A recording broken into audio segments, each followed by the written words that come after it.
Valency electron के बारे में पढ़ते हैं। तो वैलेंस इलेक्ट्रॉन क्या होता है? आउटर मोस्ट इलेक्ट्रॉन्स होते हैं। वैलेंसी क्या होती है? शेयरिंग, लूजिंग और gaining of outer most electrons. ठीक है, तो अब क्या होता है ये चीज़ और देख लेते हैं। हमें कैसे इलेक्ट्रॉन्स भरने होते हैं शेल्स में। ठीक है, हमें कैसे इलेक्ट्रॉन शेल्स में भरने होते हैं इन द शेल्स।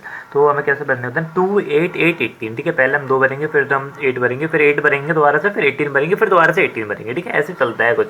अब क्या होता है ये देख लेते हैं पहले, इससे पहले कि क्या होता है at the time of losing और gaining of electron there is a distribution of energy. मतलब क्या होता है कि धीमे धीमे करके जो एनर्जी होती है वो डिस्ट्रीब्यूशन होती है, खराब होती जाती है। ठीक है, जितना भी हम लूज कर रहे हैं, जितना भी हम गेन कर रहे हैं, उसके अकॉर्डिंग जो एनर्जी है वो खराब होती जाती है, बेकार होती जाती है। स्टेबिलिटी के लिए क्या जरूरी होता है? स्टेबिलिटी के लिए 2 इलेक्ट्रॉन होने चाहिए, तो 8 इलेक्ट्रॉन होने चाहिए।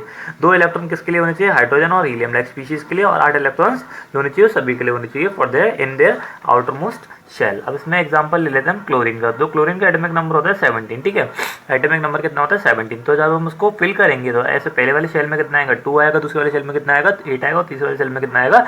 7 आएगा। तो पहले वाले शेल में 2 हो गए, दूसरे वाले शेल में 1 2 3 4 5 6 7 8। ठीक है, तीसरे वाले शेल में कितने आएंगे फिर बचे हुए?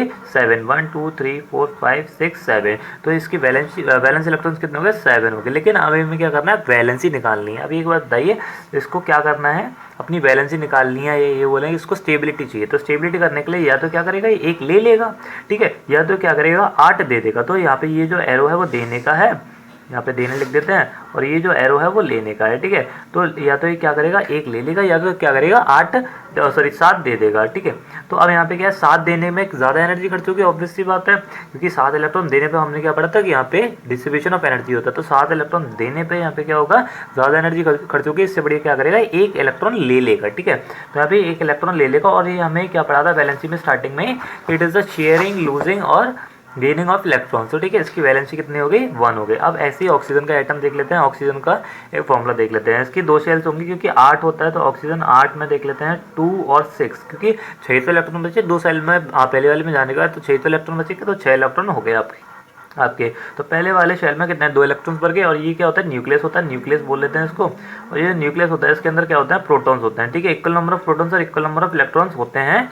इक्वल नंबर ऑफ प्रोटॉन्स और इक्वल नंबर ऑफ इलेक्ट्रॉन्स होते हैं किसी भी शेल में, किसी भी एटम में। इन एनी एटम ऐसे लिख सकते हैं इसको, in any atom number of proton is equals to number of electrons. ठीक है, ऐसे लिख सकते हैं हम, number of proton is equals to number of electrons. यहाँ पर क्या है? ये 2 हो गए, और 1 2 3 4 5 और 1 6, ऐसे 6 इलेक्ट्रॉन बाहर की तरफ आ जाएंगे। तो इसके वैलेंस इलेक्ट्रॉन कितने हो गए? 6 इलेक्ट्रॉन्स हो गए। बट इसकी जो बैलेंसी हुई, या तो ये क्या करे? 6 को लूज कर दे, या तो क्या कर दे? लूज कर दे 6 इलेक्ट्रॉन्स, या तो ये गेन कर ले 2 इलेक्ट्रॉन। ठीक है, तो ये क्या करेगा? 2 इलेक्ट्रॉन्स को गेन करेगा। इसकी वैलेंसी कितनी हो गई? 2 हो गई। ठीक है, तो दैट इज द पूरा valency and valence electron. Thank you for this.